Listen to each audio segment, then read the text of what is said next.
1971, when then Governor Ronald Reagan closed mental hospitals across the state, the intention was for people to receive services in their home communities.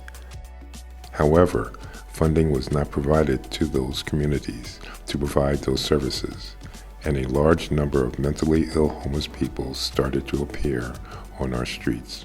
The TV was filled with news. I remember being there in the front room of the shelter watching all the news.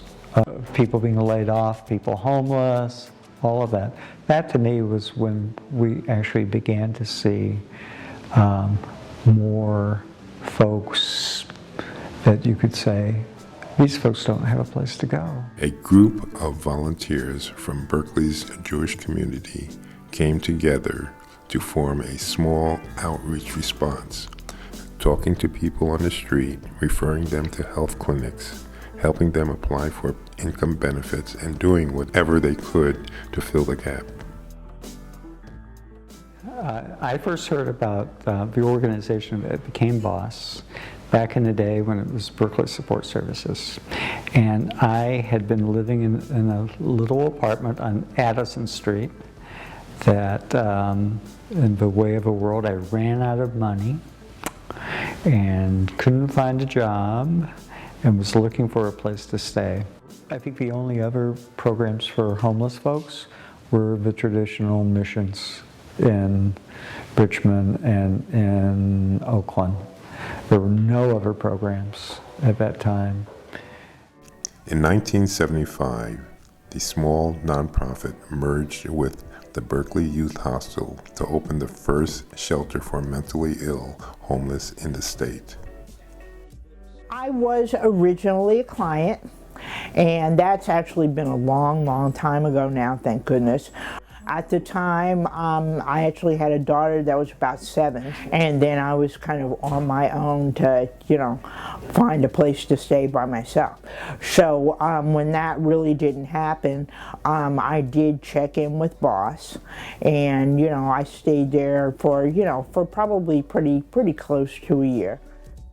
Over the past 45 years, as the number of homeless people skyrocketed, BOSS secured grants and donor funding to add a slew of new programs, expanding to Oakland and Hayward and opening new shelters, transitional houses, employment services, adult education classes, AIDS housing, drug and alcohol recovery services, and after-school programs for homeless children, leadership development programs, and much more. Even though I technically, even today, do not have a job, I do still work. I do feel that I'm just as important as everybody else is, and the fact that somebody doesn't have a job or doesn't own a house does not mean that they're laying at home every day eating bonbons. BOSS's impact is broader and deeper than emergency assistance. An integral part of BOSS's DNA has always been community and economic development, rebuilding communities by giving individuals and family the tools they need for lasting self-sufficiency. I've been with BOSS for almost 2 years now. I started out as a client. I lived at 8th Street Shelter in Hayward. I lived there for 3 months. I got ready to move out into my own place and branch out into the world. I moved and they gave me a permanent job here. I love my job. I work with underage youth, and we try to build their lives to keep them going and to pursue jobs, housing on their own. Today, the work of the hundreds of board, staff, volunteer, and participants who have been part of the BOSS family for decades are present in the array of programs that dot the East Bay. True to our DNA of community and economic development, today, BOSS is expanding in the field of reentry, integrating formerly incarcerated individuals into our communities through education, employment, and positive community relationships.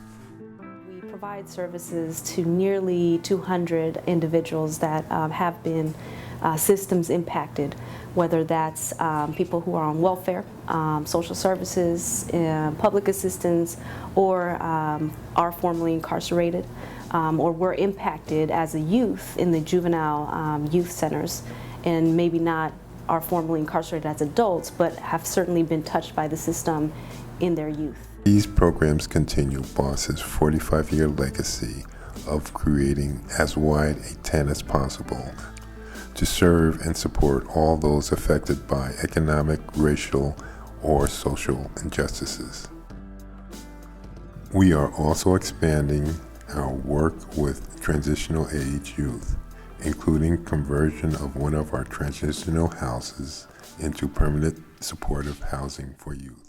Having that support system is what a lot of people fall back on. So things like their career, or not having a home, or not knowing where the next meal is going to come from, or not knowing how to struggle through your education process. Having that support system to help guide you or push you through is really vital, and I think BOSS does that perfectly.